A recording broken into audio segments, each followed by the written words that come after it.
முள்ளிவாய்க்கால் நினைவு வாரம் வல்வெட்டித்துறையில் மழையிலும் கஞ்சி வழங்கல். விடுதலை புலிகளின் தலைவர் புகைப்படத்துடன் மஹிந்தவின் ஆதரவாளர்கள் கொழும்பில் ஆர்ப்பாட்டம். டித்வா நிவாரணத்திற்காக அரசு ஒதுக்கிய 500 பில்லியன் ரூபாய் பெறுமதியான திட்டங்களை இவ்வாண்டுக்குள் நிறைவு செய்யுங்கள். மாத்தளையில் ஜனாதிபதி வலியுறுத்தல். மக்கள் கூட்ட எதிர்க்கட்சியிடமிருந்து பிரதம நீதியரசருக்கு மகஜர். ஜனாதிபதியின் வாழ்த்துக்கு விஜய் நிகழ்ச்சியுடன் நன்றி. பிரியங்கர ஜெயரத்ன லஞ்ச ஆணைக்குழுவிலிருந்து வெளியேறினார். கடல் கொள்ளை உடன் நிறுத்து. சாய்ந்தமருது மீனவர்கள் படகுகளுடன் வீதி மறியல். போதைப் பொருளுடன் சிக்கிய 23 பேக்குகளும் மீளவும் விளக்கமறியலில். கபில சந்திரசேன பிணை மோசடி. இடைத்தரகராக செயற்படுவர் அதிரடியாக கைது. சைபர் குற்றங்கள் தொடர்பில் மேலும் பல வெளிநாட்டு பிரஜைகள் கைது. இலங்கை விவகாரம் ஜெய்சங்கருக்கு விஜய் கடிதம். முள்ளிவாய்க்கால் மண்ணில் கொல்லப்பட்ட மக்களை நினைவு கூர்ந்து முன்னெடுக்கப்படும் முள்ளிவாய்க்கால் நினைவேந்தல் வாரம் இன்று வல்வெட்டித்துறை ஆலடியில் ஜாழ் பல்கலைக்கழக மாணவர்களால் ஆரம்பித்து வைக்கப்பட்டது. கொல்லப்பட்ட மக்களை நினைவு கூர்ந்து சுடரேற்றி அஞ்சலி செலுத்தப்பட்டதுடன் முள்ளிவாய்க்கால் நினைவு கஞ்சியும் காட்சி பரிமாறப்பட்டது. இதன்போது யாழ் பல்கலைக்கழக மாணவர்களால் வேண்டுகோள் ஒன்றும் முன்வைக்கப்பட்டது. முள்ளிவாய்க்கால் நினைவு நாளான மே 18 அன்று அனைத்து வீடுகள், மத வழிபாட்டு தலங்கள், பொது நிறுவனங்கள், வர்த்தக நிலையங்கள் அனைத்திலும் சுடரேற்றி முள்ளிவாய்க்கால் நினைவேந்தல் உணர்வுபூர்வமாக பிடிக்க வேண்டும் என்று கோரிக்கை முன்வைக்கப்பட்டுள்ளது. பல்கலைக்கழக மாணவர்களுடன் வலிந்து காணாமலாக்கப்பட்டோரின் உறவினர்களும் இணைந்து கொண்டு தமது அஞ்சலியை செலுத்தினர். ஜாழ் பல்கலைக்கழக மாணவர்களால் வடமாகாணத்தின் அனைத்து மாவட்டங்களிலும் முள்ளிவாய்க்கால் கஞ்சி வழங்கும் நடவடிக்கை முன்னெடுக்கப்பட்டுள்ளதாக தெரிவித்தனர். கொட்டு மழைக்கு மத்தியிலும் கஞ்சினை பலரும் வாங்கி பருகினர்.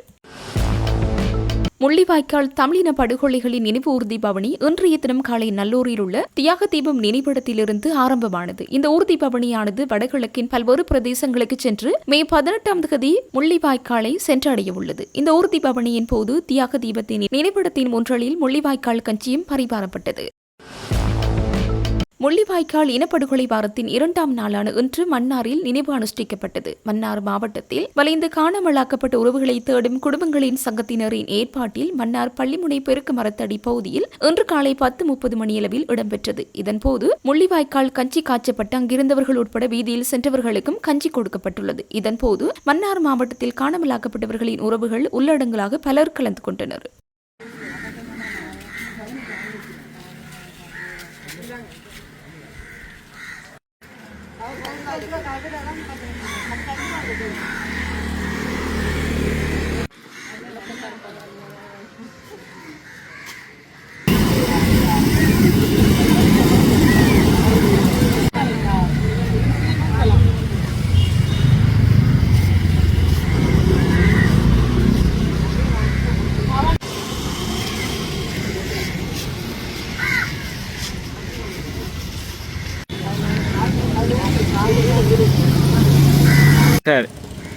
வணக்கம். மே மாதம் வந்தாலே முள்ளிவாய்க்கால் நினைவு ஒவ்வொருத்த நெஞ்சிலையும் பாஞ்சு கொண்டிருக்கு. வலி சுமந்த இதயங்களோடு, கனத்த உள்ளங்களோடு இன்றைக்கு முள்ளிவாய்க்கால் 12ஆம் தேதி 18ஆம் தேதி வரையும் நினைவுகளோட ஆத்துமங்கள், எத்தனையோ ஆத்துமங்கள் அனாதையாக சதையோடும் எலும்போடும் பிறந்து கிடந்து எங்களை காணாமல் போன பிள்ளைகளையும் தேடி நாங்கள் இன்று வரையும் 18 வருஷமாக அலமோதி கொண்டிருக்கும் பெற்றோர் இதில் நிற்கிறோம். முள்ளிவாய்க்கால் நினைவாக இந்த கஞ்சியை காய்ச்சி பரிமாறுறோம். மற்றது எத்தனை சுமையெல்லாம் இருந்தாலும் ஒவ்வொரு பிள்ளைகளையும் துளைச்ச தாய்மார் தான் இதில் நிற்கிறோம். 18 வருஷமாக கனத்த உள்ளத்தோடு, எண்ணிலடங்காத வேதனையோடு, சொல்ல முடியாத துயரத்தோடு இரவும் பகலும் புள்ளிகளை நெச்சிக்கொண்டு நின்று என்னவோ நடமாடும் புணங்கள் மாதிரி நாங்களும் ஒவ்வொரு உயிரோட்டங்களோடு பிரிஞ்சு கொண்டிருக்கிறோம். எங்களுக்கு ஒரு தீர்வு கிடைக்குமென்னு சொல்லி இந்த 18 வருஷமும் உலக நாடு முழுக்கலும் ஒரு நாடெண்டாலும் எங்களை திரும்பி பார்க்கல. ஐநா சபையாக இருந்தாலும் சரி, பக்கத்து நாடாக இருந்தாலும் சரி, ஆராக இருந்தாலும் வேணும்னு சொன்னால் அவியலங்களை அழிக்க வேணும், கொல்ல வேணும் அப்படின்னு சொல்லி 150,000க்கும் மேற்பட்ட பொதுமக்கள் அந்த முள்ளிவாய்க்காலில் சதையின் செத்தவுமா இந்த கஞ்சிக்கு கூடி வழி இல்லாமல் இந்த கஞ்சி வேணுன நேரத்தில் கூடி எத்தனையோ குடும்பங்களாக அதில் மறித்து எல்லாரும் பார்த்து கொண்டு தான் இருந்தவியல். இன்று வரையும் பார்த்து கொண்டு தான் இருக்கணும். வந்த அரசாங்கமும் விலக்குகளை சொல்லி கொண்டு வந்தது. காணாமல் போன புள்ளிகளுக்கு ஒரு தீர்வு ஒன்று நான் சொல்லுவேன். எங்கட வீட்டிலையும் காணாமல் போனது. கதவு தட்டி சத்தம் கேட்குற நேரத்தில் எங்கள் அம்மா எவ்வளோ வேதனையோட சுமையோட கதவை துறப்போ அதே மாதிரி தான் நீங்களும் இருக்கிறீங்கள். உங்களுக்கு ஒரு பதில் சொல்லுவோம்னு சொல்லி வந்த ஜனாதிபதி கூடி ஏன்னு சொன்னால் அவரும் ஒரு சிங்கள தானே, அவரும் ஒரு எங்களை அழிக்கிறதுக்கு முன்னுக்கு நின்றவர் தானே. அதனால் அவர் என்ன எங்களுக்கு ஒரு நீதி தெரிவாருண்டு அந்த நேரத்தில் நாங்கள் நினைக்க இல்லை. ஏன்னு சொன்னால் அரசாங்கம் மாற வேணுமென்று நினைக்கிறாங்களுடைய எந்த சிங்களவன் வந்தாலும் எங்களுக்கு இப்படி தான் ஒரு துயரம் பெருமென்று சொல்லி நாங்கள் யோசிக்கல. ஆனால் இப்போ யோசிக்கிறோம். யார் வந்தாலும் தமிழினம் நாங்கள் அவங்களுக்கு அடிமையாகத்தான் வாழ வேணும் இருக்க வேணும்னு சொல்லி அதைத்தான் அவங்களும் நினைக்கிறாங்க. இருந்தாலும் நாங்களும் இந்த ஆர்ப்பாட்டத்தோடையும் போராட்டத்தோடையும் இந்த அரசாங்கத்தோடு முன்னின்று கொண்டு தான் நிற்கிறோம். எங்களுக்கு நீதி கிடைக்கும் வரையும் நாங்கள் தேடுவோம். எத்தனையோ அம்மாக்கள் இன்றைக்கு இறந்து போச்சினோம். இறந்து போன அம்மாக்கள் சாட்சியால் மறுக்கப்பட்டு போகுது. அதைத்தான் ஒவ்வொரு அரசாங்கங்களும் எதிர்பார்த்து கொண்டு நிற்குது. அதனால் இந்த முள்ளிவாய்க்கால் நினைவாக நாங்கள் இந்த எங்களோட பிள்ளைகளுடைய நினைவாகவும் இந்த முள்ளிவாய்க்கால் கஞ்சியை பரிமாறுறதுக்கு வருங்கால சந்ததிகள் இதை மறந்துடாமல் தொடர்ந்தும் எங்களோட தமிழினம் அழிக்கப்பட்டது, ஒடுக்கப்பட்டது, கொல்லப்பட்டிருந்து வருங்கால சந்ததிகளும் வரலாறு மாறாமல் இந்த கஞ்சியை காய்ச்சி கொடுப்பவன் என்று கேட்டு நிற்கிறோம்.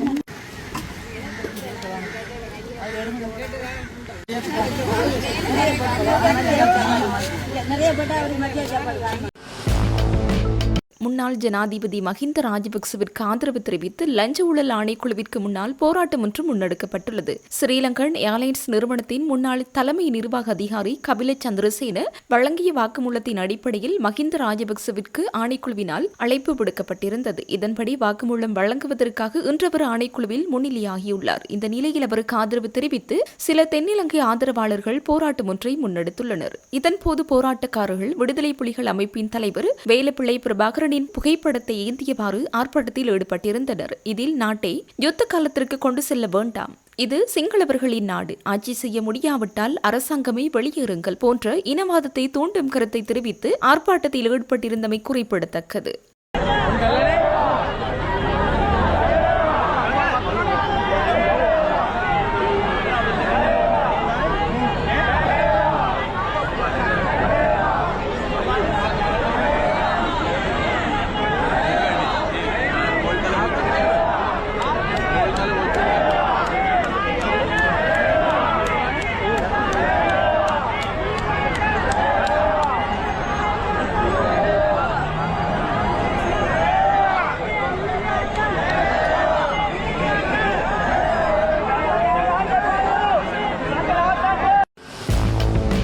டிட்வா சூறாவளி நிவாரணத்திற்காக அரசாங்கம் ஒதுக்கியுள்ள 500 பில்லியன் ரூபாய் நிதியை பாதிக்கப்பட்ட மக்களின் வாழ்வாதாரத்தையும் அப்பிரதேசங்களையும் மேம்படுத்துவதற்காக பயனுள்ள முறையில் வினைத்திறனாகவும் பயன்படுத்துவது அரசியல் அதிகாரத்தினதும் அரசு அதிகாரிகளினதும் பொறுப்பாகும் என சுட்டிக்காட்டிய ஜனாதிபதி அனுரகுமார திசாநாயக்க இவ்வருட இறுதிக்குள் அந்த அனைத்து திட்டங்களையும் நிறைவு செய்ய வேண்டியதன் அவசியத்தை வலியுறுத்தினார். அதிகாரம், செல்வம் மற்றும் அரசியல் தொடர்புகளின் அடிப்படையில் சட்டம் நடைமுறைப்படுத்தப்படாத கலாச்சாரத்தை மாற்றி அனைவரும் சட்டத்திற்கு கட்டப்படும் புதிய கலாச்சார பொருளாதாரத்தை உருவாக்கும் நடவடிக்கைகளை அரசாங்கம் தற்போது எடுத்துள்ளதாக சுட்டிக்காட்டிய ஜனாதிபதி அனைவரும் சட்டத்திற்கு கட்டுப்பட்ட ஒரு நாட்டை உருவாக்குவதை பெரும் அச்சுறுத்தலாக சித்தரிக்க சிலர் முயற்சிப்பதாகவும் ஒரு நாகரிகமான நாட்டை உருவாக்குவதற்காக அனைவரும் சட்டத்திற்கு கட்டுப்படும் சமூகத்தை உருவாக்க வேண்டியது அவசியம் என்றும் தெரிவித்தார். மாத்தளை வீரக்கெப்படிப்புல மண்டபத்தில் இன்று முற்பகல் நடைபெற்ற மாத்தளை மாவட்ட விசேட ஒருங்கிணைப்பு குழு கூட்டத்தில் கலந்து கொண்ட போதே ஜனாதிபதி அனுரகுமார திசாநாயக்க மேற்கண்டவாறு குறிப்பிட்டார். சட்டமானது அரசு அதிகாரிகள் தமது கடமைகளை சரியாக செய்வதற்கு எவ்வித தடையாக இருக்காது என வலியுறுத்திய ஜனாதிபதி சட்ட கட்டமைப்பிற்குள் நின்று கொண்டு அரசாங்கத்தின் நிதியை மிகவும் திட்டமிட்ட முறையிலும் பயனுள்ள முறையிலும்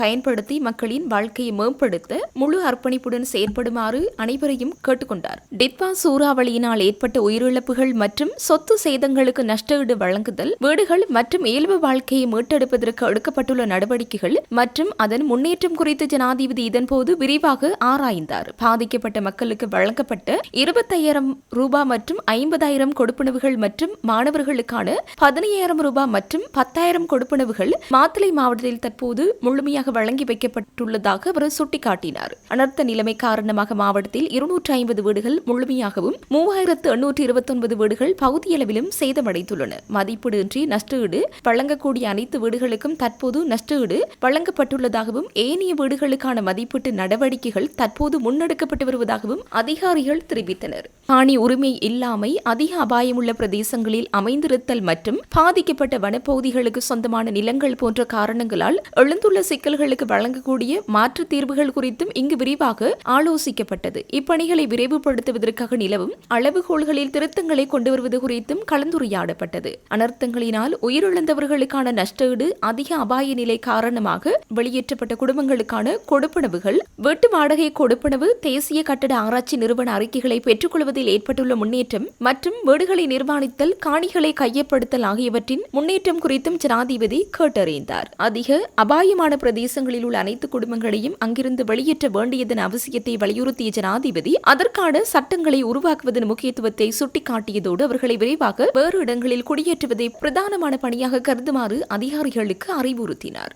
அதேபோல் சூறாவளியினால் பெற்றோரை இழந்த பிள்ளைகளை பராமரிப்பது மற்றும் அவர்களின் எதிர்காலத்தை பாதுகாப்பது குறித்து விளம்பிய ஜனாதிபதி அந்த ஒவ்வொரு பிள்ளைக்காகவும் தனித்தனியாக திட்டங்களை தயாரித்து மகளிர் மற்றும் சிறுவர் அலுவலர்கள் அமைச்சுக்கு அனுப்புமாறும் அதிகாரிகளுக்கு உத்தரவிட்டார். மாவட்டத்தின் பாடசாலை கட்டமைப்பில் எழுந்துள்ள சிக்கல்கள் குறித்து இங்கு ஆலோசிக்கப்பட்டது. பாடசாலைகளை மீள நிர்மாணிப்பதற்கு கல்வி அமைச்சின் கீழ் நடைமுறைப்படுத்தும் திட்டத்திற்கு இணங்க அதற்கு தேவையான காணிகளை விடுவிப்பதன் அவசியத்தை, பாடசாலை கட்டடங்களை நிர்மாணிப்பதன் முக்கியத்துவத்தையும் ஜனாதிபதி சுட்டிக்காட்டினார். மேலும் டிட்வா சூறாவளியினால் சேதமடைந்த மாத்தளை மாவட்ட வீதி அபிவிருத்தி வேலை திட்டத்தின் முன்னேற்றம் குறித்து ஜனாதிபதி கேட்டறிந்தார். மாவட்டத்தில் 16 பிரதான வீதிகளும் 2 பாலங்களும் சேதமடைந்திருந்தன. இதில் 16 வீதிகளும் ஒரு பாலமும் தற்போது நிர்மாணித்து முடிக்கப்பட்டுள்ளதாக அதிகாரிகள் தெரிவித்தனர். எஞ்சியுள்ள முருககந்த பாலத்தை நிரந்தர பாலமாக துரிதமாக நிர்மாணிப்பது குறித்தும் இதன்போது ஆலோசிக்கப்பட்டது. சுற்றுலாத்துறைக்கு முக்கியத்துவம் வாய்ந்த ரிவெஸ்டன் வீதி மற்றும் நீண்டகால பிரச்சனையாக காணப்படும் கலவல மாத்தளை வீதி நிர்மாண பணிகள் குறித்து வினவிய ஜனாதிபதி அவற்றை விரைவுபடுத்துமாறு அதிகாரிகளுக்கு அறிவுறுத்தினார். உள்ளூராட்சி மன்றங்களுக்கான சொந்தமான சேதமடைந்த வீதிகள், பாலங்கள் மற்றும் நீர்வளங்கள் திட்டங்களை சீரமைப்பதன் முன்னேற்றம் குறித்து இதன்போது மீளாய்வு செய்யப்பட்டது. கைத்தொழில் அமைச்சின் கீழ் நஷ்டஈடு வழங்கும் போது சேவைத்துறையில் பாதிக்கப்பட்ட வர்த்தகங்கள், சுற்றுலாத்துறை மற்றும் சுரங்கத்துறையினருக்கு நஷ்டஈடு வழங்கும் செயல்முறை மற்றும் அதில் எழுந்துள்ள சிக்கல்கள் குறித்தும் ஆலோசிக்கப்பட்டது. விவசாயம் மற்றும் கால்நடை உற்பத்தி துறையை வல்லமைக்கு கொண்டுவர எடுக்கப்பட்டுள்ள நடவடிக்கைகள் குறித்து வினவிய ஜனாதிபதி உற்பத்தி பொருளாதாரத்தை இலக்காக கொண்டு கிராமிய விவசாயத்தை மேம்படுத்துவதில் அரசாங்கம் விசேட கவனம் செலுத்தியுள்ளதாக தெரிவித்தார். 2026 வரவு செலவு திட்ட ஒதுக்கீட்டின் கீழ் நடைமுறைப்படுத்தப்படும் மாத்தளை நகர அபிவிருத்தி திட்டம் மற்றும் தம்புளை வைத்தியசாலையை வேறு இடத்திற்கு மாற்றும் திட்டம் குறித்து இங்கு ஆலோசிக்கப்பட்டது. இத்திட்டங்களை உரிய காலப்பகுதிக்குள் நிறைவேற்றி அதன் பயன்களை மக்களுக்கு வழங்க அர்ப்பணிப்புடன் செயற்பட வேண்டும் என்றும் ஜனாதிபதி வலியுறுத்தினார். மே தின மேடையில் நீதிமன்ற தீர்ப்புகள் தொடர்பாக ஜனாதிபதி வெளியிட்ட கருத்துக்கள் குறித்து அவதானம் செலுத்துமாறு கோரி மக்கள் கூட்டு எதிர்க்கட்சி பிரதம நீதியரசருக்கு மகஜர் ஒன்றை அனுப்பியுள்ளதாக அதன் அழைப்பாளர் பேராசிரியர் GL பீரிஸ் தெரிவித்துள்ளார். கொழும்பில் இன்று நடைபெற்ற ஊடகவியலாளர் சந்திப்பொன்றில் கலந்து கொண்டு கருத்து தெரிவிக்கையிலேயே அவர் இதனை குறிப்பிட்டுள்ளார். நீதிமன்ற தீர்ப்பு அறிவிக்கப்படுவதற்கு முன்னர் அது குறித்த விவரங்களை அந்த நீதிபதி மட்டுமே அறிவார் எனவும் அதனை மூன்றாம் தரப்பினருக்கு வெளிப்படுத்த அவருக்கு எந்த உரிமையும் இல்லை எனவும் பேராசிரியர் GL பீரிஸ் தெரிவித்தார். தெரிவித்துள்ளார். நீதிமன்ற நடவடிக்கைகளில் முறையற்ற வகையில் தலையிடுவது மிகவும் பாரதூரமான குற்றமாகும் என்றும் அவர் மேலும் சுட்டிக்காட்டினார். அவர் மேலும் தெரிவிக்கையில், மகரகமையில் நடைபெற்ற மெய்தின கூட்டத்தில் உரையாற்றிய ஜனாதிபதி மே 30ஆம் தேதி விசாரணைக்கு எடுத்துக் கொள்ளப்பட்ட வழக்கின் தீர்ப்பு மே 25ஆம் தேதி கிடைக்கும் என மிகவும் தெளிவாக குறிப்பிட்டிருந்தார். அத்துடன் அந்த தீர்ப்பை கைதட்டி வரவேற்க தயாராக இருக்குமாறும் அவர் கூறியிருந்தார். ஒரு நீதிமன்ற தீர்ப்பு அறிவிக்கப்படுவதற்கு முன்னர் அதனை ஒரு நபர் மட்டுமே அறிவார். அது அந்த வழக்கினை விசாரித்த நீதிபதி மட்டுமே. அந்த தீர்ப்பை மூன்றாம் தரப்பினருக்கு கூற அவருக்கு எந்த உரிமையும் இல்லை. அது குறித்து ஆலோசிக்கவும் முடியாது. நீதிமன்ற நடவடிக்கைகளில் முறையற்ற வகையில் தலையிடுவது என்பது பாரதூரமான குற்றமாகும். அவ்வாறு செய்பவர்களுக்கு 1 வருட சிறை தண்டனையும் 5 வருட காலத்திற்கு பிரஜா உரிமையும் பறிபோகும் தண்டனையும் கிடைக்கும். எனவே எதிர்க்கட்சிகளை பிரதிநிதித்துவப்படுத்தும் பல கட்சி தலைவர்கள் மற்றும் பிரதிநிதிகள் என்ற ரீதியில் பிரதம நீதியரசருக்கு மகஜர் ஒன்றை அனுப்ப தீர்மானித்தோம். இந்த தீவிரமான பிரச்சினை குறித்து அவரது கௌரவமான அவதானத்தை செலுத்துமாறு நாங்கள் கூட்டு கோரிக்கை விடுக்கின்றோம் என தெரிவித்தார். தமிழக முதலமைச்சராக பதவியேற்றுள்ள ஜோசப் விஜய்க்கு இலங்கை ஜனாதிபதி அனுரகுமார திசநாயக்க வாழ்த்து தெரிவித்திருந்த நிலையில் அதற்கு முதலமைச்சர் விஜய் தனது மனமார்ந்த நன்றியை தெரிவித்துள்ளார். முன்னதாக தமிழக முதலமைச்சராக பதவியேற்றுள்ள விஜய்க்கு ஜனாதிபதி அனுரகுமார திசநாயக்க தனது எக்ஸ் சமூக வலைதள பக்கத்தில் வாழ்த்து செய்தி ஒன்றை வெளியிட்டிருந்தார். அதில் இலங்கையும் தமிழ்நாடும் வரலாறு, கலாச்சாரம் மற்றும் வர்த்தக ரீதியான ஆழமான பிணைப்பை கொண்டுள்ளதை அவர் சுட்டிக்காட்டியிருந்தார். ஜனாதிபதியின் இந்த வாழ்த்துச் செய்திக்கு தனது அதிகாரப்பூர்வ எக்ஸ் பக்கத்தில் பதிலளித்துள்ள முதலமைச்சர் விஜய், இலங்கை ஜனாதிபதி கௌரவ அனுரகுமார திசநாயக்க அவர்களின் வாழ்த்துக்களால் நான் மிகுந்த கௌரவம் அடைகின்றேன். உங்களது அன்பான இந்த செயலுக்கு எனது நன்றிகளை என தெரிவித்துள்ளார். தமிழக முதலமைச்சராக பதவியேற்ற ஒரு சில நாட்களிலேயே அண்டை நாட்டு தலைவரிடமிருந்து கிடைத்த வாழ்த்தும் அதற்கு முதலமைச்சர் அளித்துள்ள நாகரிகமான பதிலும் அரசியல் வட்டாரங்களில் பெரும் வரவேற்பை பெற்றுள்ளது. ஸ்ரீலங்கன் ஏர்லைன்ஸ் நிறுவனத்தின் முன்னாள் பிரதம நிறைவேற்று அதிகாரி கபில சந்திரசேனவுக்கு பணம் பெற்றுத் தருவதற்காக பணியாளர்கள் போல் நடித்த நபர்களை ஒருங்கிணைத்ததாக கூறப்படும் ஒருவரை போலீசார் கைது செய்துள்ளனர். குறித்த சம்பவத்தில் 76 வயதுடைய நபர் ஒருவரை இவ்வாறு கைது செய்யப்பட்டுள்ளார். முன்னதாக 2013ஆம் ஆண்டு ஸ்ரீலங்கன் ஏர்லைன்ஸ் விமான நிறுவனத்திற்கு ஏர்பஸ் விமானங்களை கொள்வனவு செய்யும் கொடுக்கல் வாங்கல்களின் போது $2 மில்லியன் லஞ்சம் பெற்றதாக ஸ்ரீலங்கன் ஏர்லைன்ஸ் விமான நிறுவனத்தின் முன்னாள் பிரதம நிறைவேற்று அதிகாரி கபில சந்திரசேன மீது குற்றம் சாட்டப்பட்டது. லஞ்ச ஊழல் விசாரணை ஆணைக்குழுவினால் கைது செய்யப்பட்டு விளக்கமறியலில் வைக்கப்பட்டிருந்த கபில சந்திரசேன கொழும்பு பிரதம நீதிவான் நீதிமன்றத்தினால் கடந்த 5ஆம் தேதி 5 லட்சம் ரூபாய் ரொக்கப்பிணை மற்றும் 100 லட்சம் பெறுமதியான 2 சரீர பிணைகளில் விடுவிக்கப்பட்டிருந்தார். கபில சந்திரசேன பிணை நிபந்தனைகளை பூர்த்தி செய்து விடுவிக்கப்பட்டதன் பின்னர் மேற்கொள்ளப்பட்ட விசாரணையில் 100 லட்சம் பெறுமதியான 2 சரீர பிணைகளை வழங்குவதற்காக தலா 15,000 ரூபாய் பணம் செலுத்தப்பட்டு 2 நபர்கள் முன்னிலைப்படுத்தப்பட்டுள்ளமை தெரியவந்துள்ளது. பிணை நிபந்தனைகளை மீறி நீதிமன்றத்தின் நம்பிக்கையை அவமதித்துள்ள சந்தேக நபரின் பிணையை ரத்து செய்து ஊழல் எதிர்ப்பு சட்டத்தின் கீழ் வழக்கு நிறைவடையும் வரை சந்தேக நபரை விளக்கமறியலில் வைக்குமாறு லஞ்ச ஊழல் விசாரணை ஆணைக்குழு நீதிமன்றத்திடம் கோரிக்கை விடுத்தது. கொழும்பு பிரதம நீதிவான் அசங்க எஸ் போதர்கம சந்தேக நபரை கைது செய்து நீதிமன்றத்தில் முன்னிலைப்படுத்துமாறு உத்தரவிட்டதுடன் அதனை உடனடியாக நடைமுறைப்படுத்துமாறும் ஆணையிட்டிருந்தார். இந்த நிலையில் கபில சந்திரசேன உயிரிழந்தமை குறிப்பிடத்தக்கது. முன்னாள் அமைச்சர் பிரியங்கர ஜெயரத்ன சற்று நேரத்திற்கு முன்னர் லஞ்ச ஊழல் விசாரணை ஆணைக்குழுவில் இருந்து வெளியேறியுள்ளார். லஞ்ச அல்லது ஊழல் குற்றச்சாட்டுகள் விசாரணை ஆணைக்குழுவில் சுமார் 4 மணித்தியாலங்கள் வாக்குமூலம் அளித்த பின்னரே இவ்வாறு வெளியேறியுள்ளார். ஏர்பஸ் கொடுக்கல் வாங்கல் தொடர்பான விசாரணையில் வாக்குமூலம் வழங்குவதற்காக ஆணைக்குழு விடுத்த அழைப்பிற்கமைய அவர் இன்று அங்கு முன்னிலையாகியிருந்தார். அதன்படி குறித்த வாக்குமூலத்தை வழங்கிய பின்னர் அவர் இவ்வாறு வெளியேறியுள்ளதாக தெரிவிக்கப்படுகிறது.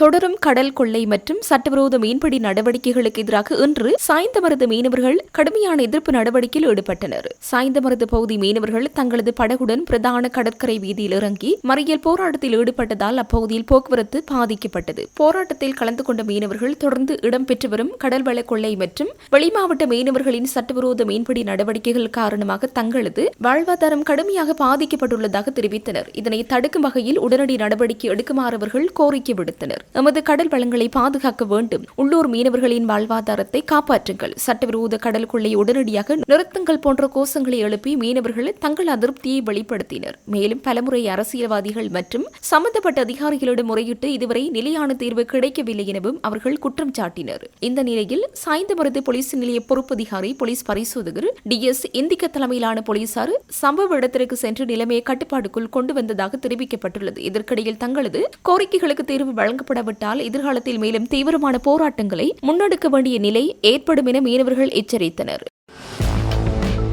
தாய்லாந்திலிருந்து குஷ் மற்றும் ஹேஷ் ரக போதைப் பொருட்களை நாட்டுக்குள் கொண்டு வந்த சம்பவம் தொடர்பில் கைது செய்யப்பட்ட 23 பிக்குகள் வரும் 26ஆம் தேதி வரை மீண்டும் விளக்கமறியலில் வைக்கப்பட்டுள்ளனர். குறித்த சந்தேக நபர்கள் இன்று நீர்கொழும்பு நீதவான் சுபானி அபேசகர் முன்னிலையில் ஆஜர்படுத்தப்பட்ட போதே இந்த உத்தரவு பிறப்பிக்கப்பட்டது. தாய்லாந்திற்கு சுற்றுலா சென்றிருந்த 22 பிக்குகள் கடந்த ஏப்ரல் மாதம் 25ஆம் தேதி நாட்டிற்கு திரும்பிய போது அவர்கள் கொண்டு வந்த பயண பொதிகளிலிருந்து 112 கிலோகிராம் குஷ் மற்றும் ஹேஷ் போதைப் பொருட்கள் கைப்பற்றப்பட்டதை அடுத்து கட்டுநாயக்க விமான நிலையத்தில் வைத்து கைது செய்யப்பட்டனர். அவர்களிடம் நடத்தப்பட்ட விசாரணையில் அமித் ஆனந்த் என்ற பிக்கொருவரை இந்த சட்டவிரோத செயலை வழிநடத்தியுள்ளமை தெரிய வந்தது. இதனைத் தொடர்ந்து அமித் ஆனந்த் என்ற பிக்குவும் கம்பஹா பகுதியில் உள்ள விகாரை ஒன்றில் மறைந்திருந்த போது கைது செய்யப்பட்டார்.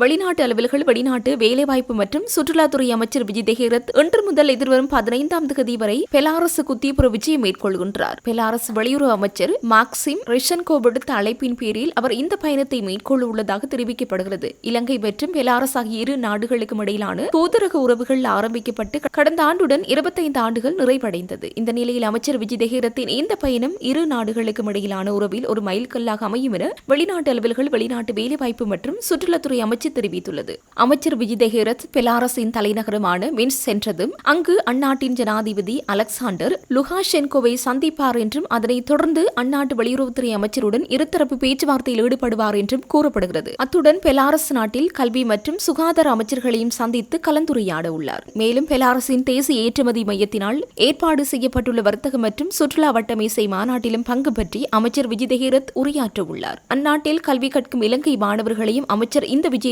போது சந்தித்து கலந்துரையாடுவார். பல்வேறு துறைகள் சார்ந்த புரிந்துணர்வு உடன்படிக்கைகள் மற்றும் ஒப்பந்தங்கள் அமைச்சர் விஜய் தெஹரத்தின் பெலாரஸ் விஜயத்தின் போது கைச்சாத்தாகும் என்று தகவல் தெரிவிக்கப்படுகிறது. காலி துறைமுகம், மாகள்ள மற்றும் சம்போதி சந்தி ஆகிய பகுதிகளில் கணனி குற்றங்களில் ஈடுபட்டதாக சந்தேகத்தின் பேரில் 23 வெளிநாட்டவர்கள் கைது செய்யப்பட்டுள்ளனர். காலி துறைமுக போலீஸ் நிலைய அதிகாரிகளால் மேற்கொள்ளப்பட்ட சுற்றி வளைப்பின் போது இவர்கள் கைது செய்யப்பட்டுள்ளனர். கைது செய்யப்பட்டவர்கள் 21 முதல் 47 வயதுக்கு இடைப்பட்ட இந்திய மற்றும் நேபாள நாட்டு பிரஜைகள் என தெரிவிக்கப்பட்டுள்ளது. சந்தேக நபர்களிடமிருந்து 10 கணனிகள் மற்றும் 32 கை தொலைபேசிகளை போலீசார் கைப்பற்றியுள்ளனர். சம்பவம் தொடர்பில் காலி துறைமுக போலீசார் மேலதிக விசாரணைகளை முன்னெடுத்து வருகின்றனர். இலங்கை கடற்படையினரால் சிறைப்பிடிக்கப்பட்டுள்ள தமிழக மீனவர்களையும் அவர்களது படகுகளையும் உடனடியாக விடுவிக்க நடவடிக்கை எடுக்குமாறு வலியுறுத்தி இந்திய வெளியுறவுத்துறை அமைச்சர் எஸ். ஜெய்சங்கருக்கு தமிழ்நாடு முதலமைச்சர் ஜோசப் விஜய் கடிதம் எழுதியுள்ளார். ராமநாதபுரம் மாவட்டம் மண்டபம் பகுதியைச் சேர்ந்த 6 மீனவர்கள் அண்மையில் கடலில் மீன்பிடித்துக் கொண்டிருந்த போது எல்லை தாண்டி மீன்பிடித்ததாக கூறி இலங்கை கடற்படையினரால் கைது செய்யப்பட்டனர். இந்த சம்பவத்தை அடுத்து மீனவ குடும்பத்தினர் மத்தியில் ஏற்பட்டுள்ள அச்சம் மற்றும் கவலையை சுட்டிக்காட்டிய முதலமைச்சர் இந்த கடிதத்தை அனுப்பியுள்ளார். சிறைப்பிடிக்கப்பட்டுள்ள 6 மீனவர்களையும் அவர்களின் மீன்பிடி படகுகளையும் பாதுகாப்பாக தாயகம் அழைத்து வர தேவையான தூதரக ரீதியிலான அழுத்தங்களை இலங்கை அரசுக்கு வழங்க வேண்டும் எனவும் விஜய் தனது கடிதத்தில் வலியுறுத்தியுள்ளார். தமிழக மீனவர்களின் பாதுகாப்பு மற்றும் வாழ்வாதாரத்தை உறுதி செய்ய மத்திய வெளியுறவுத்துறை அமைச்சகம் இந்த விவகாரத்தில் உடனடியாக தலையிட வேண்டும் எனவும் முதலமைச்சர் விஜய் தனது கடிதத்தில் வலியுறுத்தியுள்ளார்.